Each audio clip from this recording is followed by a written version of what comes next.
CM versus మాజీ CM ఈరోజు రెండు పెద్ద సభలు ఉన్నాయి.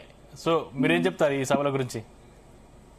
మీకు చరణ్ కౌశిక్ గారికి, పావని గౌడ్ గారికి, అట్నే బీపీవీ వ్యక్తులందరికీ కూడా నమస్కారం. రాష్ట్రంలో మేము మొదటి నుంచి చెప్తూనే ఉన్నాం, ఈ రెండు పార్టీలు ఈ రాష్ట్ర ప్రజలకు ద్రోహం చేసినాయి, ఈ రెండు పార్టీలు అబద్ధాలన్నీ, ఈ రెండు పార్టీలు ప్రజలను వంచినాయి, ప్రజలను మరొకసారి మోసం చేయడం కోసం ఈ రెండు పార్టీలు ప్రయత్నం చేస్తున్నాయన్నది మేము స్పష్టంగా తెలంగాణ ప్రజానీకానికి చెప్తున్నాం. అదే మరొకసారి చెప్తా ఉన్నాం. ఓటాపోటీగా మోసపు హామీలు ఇచ్చి ఓటాపోటీగా ప్రజల్ని మరోసారి మభ్యపెట్టేటువంటి కార్యక్రమాన్ని ఈ రెండు పార్టీలు కూడా, కాంగ్రెస్ పార్టీ, బీఆర్ఎస్ పార్టీ చేపట్టింది. బీఆర్ఎస్ పార్టీ విషయానికి వచ్చినప్పుడు మాకు మాజీ ముఖ్యమంత్రి చంద్రశేఖరరావు గారే మా గజ్వేల్ నియోజకవర్గానికి గౌరవ శాసనసభ్యులు కూడా. వారు గజ్వేల్ నియోజకవర్గ ప్రజల సమస్యల్ని పట్టించుకోవడంలో, గజ్వేల్ నియోజకవర్గ ప్రజలకు సంబంధించినటువంటి అంశాలను మాట్లాడడంలో ఏమాత్రం చొరవ చూపరు.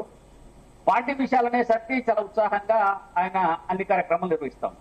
అంటే ఆయనకి నియోజకవర్గ ప్రజల అభివృద్ధి, ప్రజల సంక్షేమము, ప్రజల విషయాలన్నిటికంటే ఎక్కువ రాజకీయాల మీద, పార్టీ మీదనే ఆయన ఎక్కువ కాన్సన్ట్రేషన్ పెడుతున్నట్టుగా అనిపిస్తాం. ఏడాది తర్వాత మళ్ళీ బయటకు వస్తున్నాడు, సింహం బయటకు వస్తుందని చెప్పి కేటీఆర్ గారు చెప్పారు. సింహం బయటకు వస్తుంది, సింహం బయటకు వచ్చి ఏం చేస్తుంది? సింహం అహింస, సింహం అహింస కాదు, హింస. సింహం బయటకు వచ్చి ఏం చేస్తుంది? మేకల్ లాంటి అమాయక ప్రజల్ని తింటదా? సింహం ఏం చేస్తుందండి? సింహం సంక్షేమ, సింహం బయటకు వస్తుంది, సింహం ఇట్లాంటి మాటలు, సింహం బయటకు వచ్చి ఏం చేస్తుంది? ఒకటి. రెండోది, ఆయన శాసనసభ్యునిగా ఉన్నారు, గతంలో ముఖ్యమంత్రిగా పనిచేసిండ్రు. ఆయనకు శాసనసభ్యుడి యొక్క విధులు, ప్రజాప్రతినిధి, నియోజకవర్గ ప్రజల సమస్యల గురించి ఒక్క రోజు కూడా, కనీసం ఒక లేఖ కూడా ఆయన ప్రభుత్వానికి ఇప్పటిదాకా రాయదు. కానీ ఏదన్నంటే చాలా వయసు మీద పడ్డది, ఆయన అనారోగ్యంతో ఉన్నాడో లేకపోతే ఇతరత్ర కారణాలు, ఏదో ఒక కారణం చెప్పి ప్రజలను కలవకుండా దూరంగా ఆ ఫామ్ హౌస్ లో ఉంటా ఉన్నారు. ఆయన ఫామ్ హౌస్ పరిసరాలకు కూడా గజ్వేల్ నియోజకవర్గ ప్రజానికి రానిలేదు. సరే, ఇది ఆయన వ్యక్తిగతం, మనం దాని గురించి మాట్లాడాల్సిన అవసరం లేదు. ఒక శాసనసభ్యుడిగా, ఒక ప్రతిపక్ష నాయకుడిగా ఆయన వారికి బాధ్యత లేదా? వారు అసెంబ్లీలో మాట్లాడడానికి వారికి సమయం లేదా? మాట్లాడకూడదా? ఎందుకు మాట్లాడు? ముఖ్యమంత్రి అయితే మాత్రమే అసెంబ్లీకి పోతారా? ఇది కరెక్ట్. గతంలో మీరు పార్లమెంటుకు శాసనసభ్యుడిగా, మన పార్లమెంటు మెంబర్ గా మహబూబ్ నగర్ నుంచి ఉన్నప్పుడు కూడా మహబూబ్ నగర్ పోరు, పార్లమెంటు పోరు. అందుకని అప్పుడు చెప్పినారు ఒకటి, కేసీఆర్ గారు పార్లమెంట్కు రాదు, పార్లమెంటు పోరు అని చెప్పి. గతంలో కరీంనగర్ ఎంపీగా ఉన్నప్పుడు కూడా కరీంనగర్ ప్రజలను కలపడు, పార్లమెంట్ ఒకసారిగా పోరు. మీరు మొత్తంగా విచిత్ర పరిస్థితిని గమనిస్తే, తెలంగాణ ఉద్యమం అనేటువంటి ఒక అంశాన్ని అడ్డుపెట్టుకొని, తెలంగాణ ఎమోషన్లు అడ్డుపెట్టుకొని, తెలంగాణ అనేటువంటి భావన ప్రజల్లో ఉన్నదన్న ఒక విషయాన్ని అడ్డుపెట్టుకొని ఇంతకాలం రాజకీయం చేస్తూ వచ్చిండ్రు. అభివృద్ధి అనేటువంటి విషయంలో ఈ రెండు పార్టీలు కూడా ప్రజల్ని పక్కదోవ పట్టిస్తా ఉన్నాయి. నేను ఉదాహరణకు కొన్ని చెప్తాను. కాంగ్రెస్ పార్టీ చెప్పింది రైతు బంధు ఇస్తామన్నది, రైతు బంధు ఇస్తామన్నారు. కౌలు రైతులకు ఇస్తామని చెప్పిండ్రు కదా, కనీసం కౌలు రైతులు లెక్కలన్నా తీసినారు ఇప్పటిదాకా? ఇచ్చిన తర్వాత కౌలు రైతులకు బీఆర్ఎస్ ప్రభుత్వం కేవలం రైతులకే ఇస్తుంది, ధనవంతులకే ఇస్తుంది, 100 ఎకరాల భూములు ఉన్న వాళ్ళకే ఇస్తుంది. మేము కౌలు రైతులకు కూడా మేము ఇస్తామని చెప్పింది. మరి కనీసం ఇప్పటిదాకా కౌలు రైతులు లెక్కలు తీసిండ్రా? కౌలు రైతులను ఏ విధంగా తీయాలంటే ఒక ప్రణాళిక మన రూపొందించిండ్రా అంటే అది లేదు. రెండోది, మహిళలకి ప్రతి నెల 2500 రూపాయలు ఇస్తామని చెప్తారు. ఎంత మహిళలకు ఇస్తారు, ఎక్కువ ఇస్తారు? కనీసం ఎంతమంది డబ్బు తర్వాత నువ్వు ఆర్థికంగా నువ్వు ఖజానా బలపడ్డాక ఇస్తారేమో, ఆ తర్వాత కనీసం లెక్కలన్నా తీసిండ్రా? ఆ ప్రయత్నం అన్నా చేసిండ్రా? ఆ ప్రయత్నం చేయలేదు.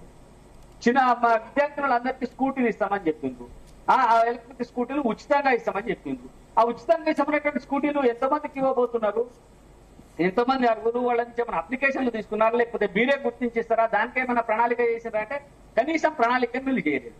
అంటే గతంలో బీఆర్ఎస్ ప్రభుత్వం ఏ రకమైనటువంటి హామీలు ఇచ్చి ప్రజల్ని తప్పుదోవ పట్టించి 10 సంవత్సరాలు ఆ రాజకీయంగా లబ్ధి పొందిందో, ఈ కాంగ్రెస్ ప్రభుత్వం కూడా మళ్ళీ అదే బాటను నడుస్తా ఉంది. అందుకని నేను ప్రతిసారి చెప్తా ఉంటా, రేవంత్ రెడ్డి గారు, కేసీఆర్ గారు వేరు కాదు, పాలన మారింది. కేసీఆర్ గారు పోయి రేవంత్ రెడ్డి గారు వచ్చింది తప్ప గతంలో ఉన్నటువంటి ప్రజా వంచక, నయవంచక పాలన ఇంకా కొనసాగుతా ఉంది.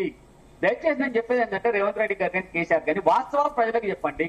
వాస్తవాలు ప్రజలకు చెప్పడం ద్వారా ప్రజలకు, ఇప్పుడు రేవంత్ రెడ్డి గారు ఏమంటారు, ఖజానా లేదు మేము ఏం నుంచి అన్నట్టు. ఖజానా లేదనే విషయం మీకు తెలిసే కదా, మీకు ఖజానా కొల్లగొట్టిండ్రు, అప్పులు చేసిండ్రు, రాష్ట్రం దివాలా తీసిందనే కదా మీరు ప్రజలకు చెప్పి మేము వస్తే చాలా బాగా చేస్తాం, మేము ఆర్థికంగా అభివృద్ధి చేస్తాం, మేము నిధులు చేస్తామని చెప్పి ఇలా కాంగ్రెస్ పార్టీ వచ్చింది. మరి వచ్చిన తర్వాత మన ఎందుకు చేతులు ఎత్తేసింది అంటే ఈ ఇరువురు కూడా ఒక రకమైనటువంటి ప్రజల్ని మభ్యపెట్టే ప్రయత్నం చేస్తున్నారు. ఒకటి తర్వాత జీవన్ రెడ్డి గారు కాంగ్రెస్ పార్టీ నుంచి బీఆర్ఎస్ లో చేస్తున్నారు. వాళ్ళు చేయడం రాజకీయంగా ఏ పార్టీలో ఎవరు చేరినా అభ్యంతరం లేదు, ఎవరైనా ఇటు రావచ్చు అటు పోవచ్చు, దాంట్లో పెద్ద ఇబ్బంది ఏంటి.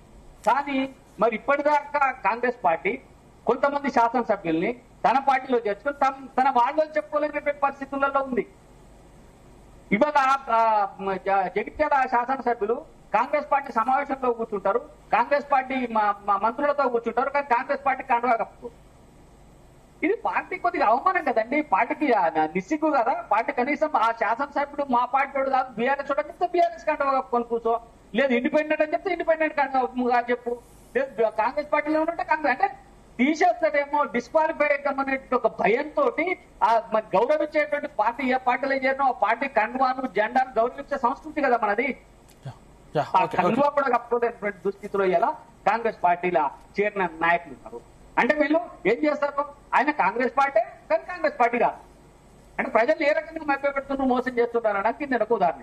అదే బీఆర్ఎస్ ఉంది. మరి బీఆర్ఎస్ ఎందుకంటే ఇంత కక్కుర్తి, నీ పార్టీ నుంచి బయటికి పోయిన వాళ్ళను, నీ పార్టీని విమర్శిస్తున్న వాళ్ళని తీసి అవతల పడేయచ్చు కదా, పడేది. ఎందుకంటే వాళ్ళు ఫ్రీ అయిపోతారు, మేము సస్పెండ్ చేస్తే మళ్ళీ మరి కాంగ్రెస్ లో పోతారు. అంటే ఈ రెండు పార్టీలో చేరికల దగ్గర నుంచి మొత్తం రాష్ట్ర అభివృద్ధి వరకు ఈ రాష్ట్ర ప్రజానీకాన్ని మభ్య పెడతా ఉన్నాయి, మోసం చేస్తా ఉన్నాయి అనేటువంటి విషయాన్ని మేము ప్రజలకు తెలియకపోతా ఉన్నాం. ఇలా సరే అధికారంలో ఉంది, కాంగ్రెస్ పార్టీ సభ పెద్ద ఎత్తున పెట్టొచ్చు, బీఆర్ఎస్ కూడా సభ పెద్ద ఎత్తున పెట్టొచ్చు, ప్రజలు రావచ్చు. కానీ ప్రజలు మరోసారి మోసపోవడానికి సిద్ధంగా లేరు.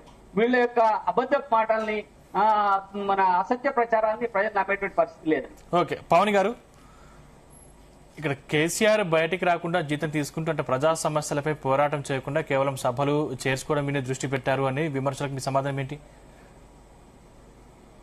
ఇప్పుడు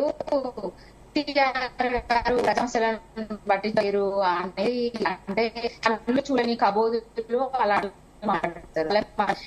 సమాధానాలు చేయడం కూలింగ్ అన్ని రోజులు బీజేపీ మాట్లాడినట్టే తప్ప ఇంకొకటి ఏం లేదు. ఎక్కడున్నా ఫామ్ హౌస్ లున్నా ఇంకా ఎక్కడున్నా కూడా ఎప్పుడు సమస్యల గురించి తెలంగాణ సమాజం తెలంగాణ ప్రజలకు పోరాటపడేటోడు. ఇప్పుడు బీజేపీ వర్షన్ ఏంటంటే కాంగ్రెస్ ఏం చేస్తలేదు, గారు ఏం చేయలేదు. పవన్ గారు మీ దగ్గర సిగ్నల్ ఇష్యూ ఉంది, పవన్ గారు మీ దగ్గర సిగ్నల్ ఇష్యూ ఉంది, ఆడియో సరిగ్గా ఓకే అండి, వాయిస్ క్లారిటీ ఉందా? ఇప్పుడు ఓకే.